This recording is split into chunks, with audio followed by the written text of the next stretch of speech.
자, 2022학년도 대비 수능 특강 독서 사회문화 6번 지문입니다. 자, 요 녀석 일단 주식회사에 대한 내용인데 되게 어렵죠. 이런 내용 나오면 저도 보면서 좀 짜증나고 그래요. 하지만은 차분하게 생각을 하면 전부 다 풀 수 있어요. 다 그렇게 풀 수 있게 나왔으니까.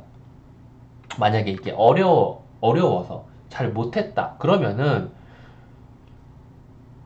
이게 될 때까지 제대로 내가 과정 하나하나를 전부 다 스스로 밟아 나갈 수 있을 때까지 복습을 해주시는 게 필요한 거지, 새로운 지문을 많이 푸는 게 필요한 게 아닙니다. 아시겠죠? 자, 일단 보면은 이렇게 나와 있고요. 이 표를 보니까 일단 우리가 확인할 수 있는 것은, 자, 원래 이건 아셔야 됩니다. 이건 아셔야 되는 게, 자, 주식회사를 설립할 때, 저도 이 주식회사에서 문외한이거든요. 주식을 안 하기 때문에 문외한인데, 주식회사를 맨 처음 설립할 때 이제 정관이라는 게 있는데, 그게 뭐 그 규칙 같은 거일 거예요. 거기다가 이제 뭘 적는데, 그 중에 하나가 바로 주식회사의 자본금을 얼마로 해서 할 것이냐. 근데 이 자본금은 주식회사니까 주식으로 계산을 합니다. 주식으로. 그래서 처음에 발행을 할 때 여기 써져 있는 이 액면가, 이 회사는 1,000원 곱하기 25만 주를 발행을 했으니까 2억 5천만 원의 자본금을 가지고 시작한 주식이에요. 주식회사예요. 그런데 하다 보니까 돈이 모자라서 신규 사업 자금을 모으기 위해서 만 주를 발행하고 싶어요. 그런데 이 새로운 주식의 발행 가격은 4,500원입니다. 이걸 어떻게 계산을 했느냐? 그러니까 기준 주가에 대한 할인율 10%를 적용을 해서 4,500원을 만든 거예요. 그렇다는 말은 어떠한 기준 주가 마이너스 10%가 4,500원이라는 말이죠. 그렇다는 말은 지금 기준되는 주가는 5,000원이다. 지금 시중에서 그러니까 돌고 있는 주가가 5,000원이다라는 말이에요.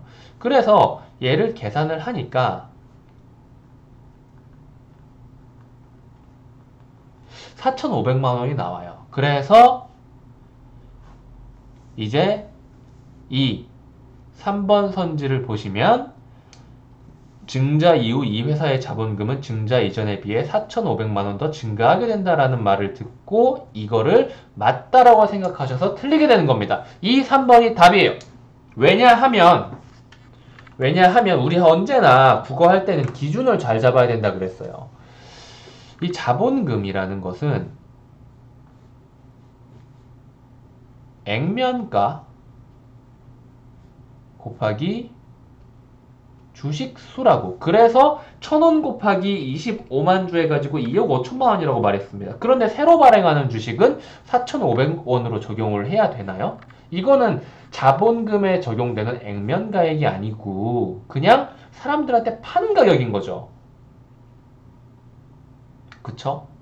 그렇다면은 이 회사의 자본금은 얼마를 생각을 해야 되나 하니, 여기도 역시 액면가액은 무조건 고정되어 있어요.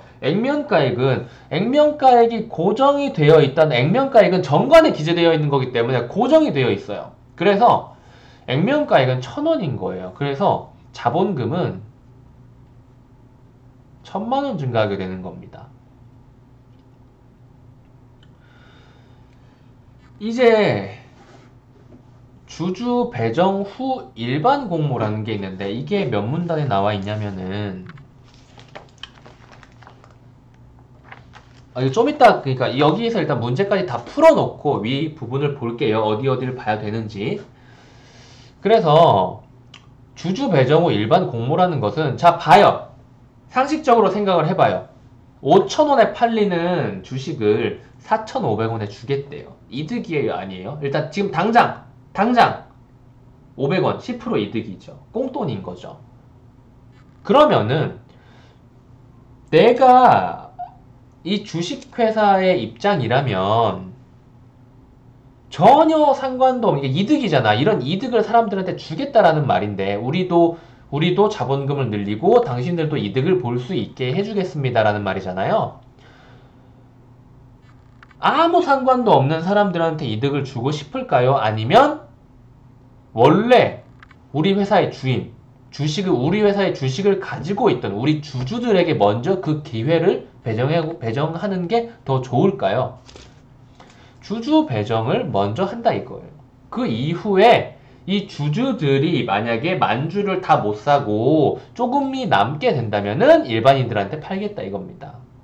그래서 이 신규 사업 자금을 위해서 이렇게 유상증자를 하고 있다라는 말, 4번 맞는 말이고, 기존의 주주들이 새로운 주식을 모두 구입한다면 새 뉴비는 들어오지 않겠죠. 다른 새로운 사람이 주식을 사가지고 새로운 주주가 되는 일은 없을 수도 있습니다. 그리고 현재 주식시장에서 이 회사의 주식 가격은 5,000원이고 이 회사의 정관에 기재되어 있는 수권 자본은 26만 주 이상이다라고 나와 있는데 이게 아까 말했던 여기 나와 있네요.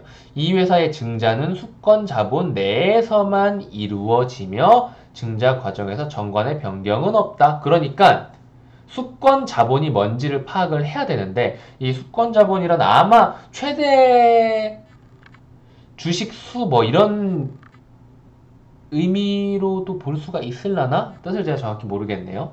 그래서 이 내에서 이루어지기 때문에 만주를 더해서 26만 주가 이 수권 자본의 한계를 초월해서는 안 된다라는 말이죠.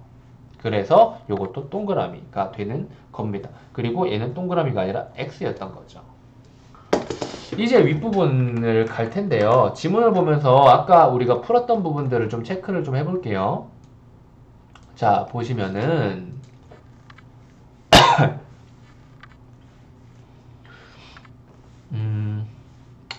1문단은 잘 읽어야 된다 그랬죠. 1문단에 바로 수권 자본이 나오네요. 자, 회사의 정관에 발행 예정인 주식의 총수. 그러니까 아까 25만 주를 발행했다 그랬는데 앞으로 더 발행할 수도 있는 주식까지 합산해가지고 기록을 해야 된다 이거예요. 그렇게 했으니까 25만 주에서 만 주를 더 발행할 수 있었던 겁니다. 그쵸? 그리고 만약에 이 정관이 아래에 설명이 나와 있죠. 읽어보시고 이 정관에 수권 자본이 25만 주다라고 한다면은 이 증자를 하기 위해서는 정관을 수정을 해야 된다 이거예요. 한계를 초월해줘야 된다는 거죠. 그래서 이렇게 실제 발행한 주식의 수와 주식의 액면가를 곱한 것은 자본금이라고 한다. 1문단에서 이미 다 나와 있죠. 그리고 예를 들어서 액면가가 1,000원인 주식을 25만 주 발행하면 자본금은 2억 5천만 원이 되는 것이다. 문제 풀면서 확인했죠. 하지만 주식회사에서 초기에 자본금만으로 사업을 하는 것은 아니다. 회사를 경영하면서 더 많은 돈이 필요하게 될 수가 있는데 대출을 받거나 채권을 발행하거나 혹은 더 많이 쓰이는 방법은 바로 주식을 새로 발행하여 자본금을 늘리는 증자이다. 결국 주인공은 증자죠. 이 1문단을 제대로 이해하지 못했으면 당연히 맨 마지막 문제 풀면서 뭔 말하는지 몰랐겠죠. 이제 증자에는 두 가지 방식이 있는데 유상증자가 있고 그리고 뒷부분 보면 무상증자가 있는데 저 문제 같은 경우에는 사람들한테 돈을 받고 판다라고 했으니까 유상증자인 겁니다. 대가를 받는. 유상증자는 이제 파란색으로 바꿀게요. 모집 대상을 기준으로 하여 세 가지로 나뉘는데 첫째, 기존의 주주들에게 먼저 배정을 하고 보기에서 우리 문제에서 기존 주주 배정 이후에 여기에서 사람들이 다 사가지 않는다면은 그 이후에 일반 공모를 채택하겠다라는 거죠. 그래서 대부분에 따라서 대부분의 유상증자는 어떤 식으로 저기서 말한 대로 기존의 주주들에게 배정을 한 후에 남게 된다면 일반 공모로 처리한다. 전형적인 방식으로 나와 있는 겁니다. 나머지 부분은 읽을 필요가 없는 거고요.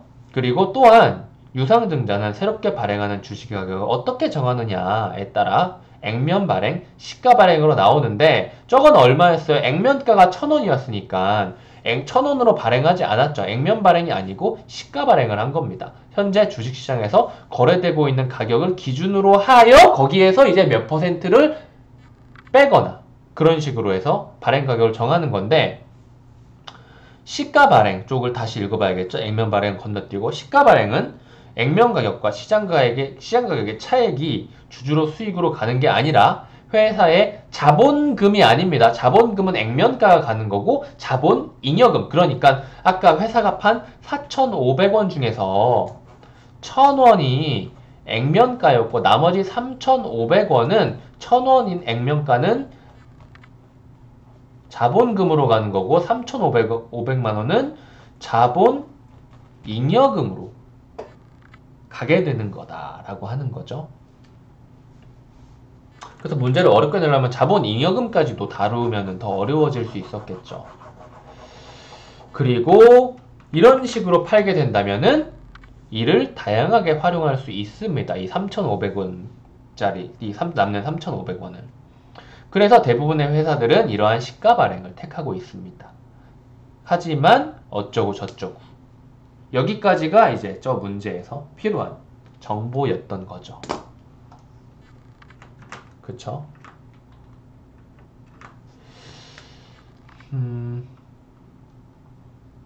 네. 이렇게 풀어보면 되겠어요. 그러니까 저게 유상증자인지를 일단 구분을 해서 들어가는 게 그게 가장 포인트였었던 거죠. 여기까지 하겠습니다.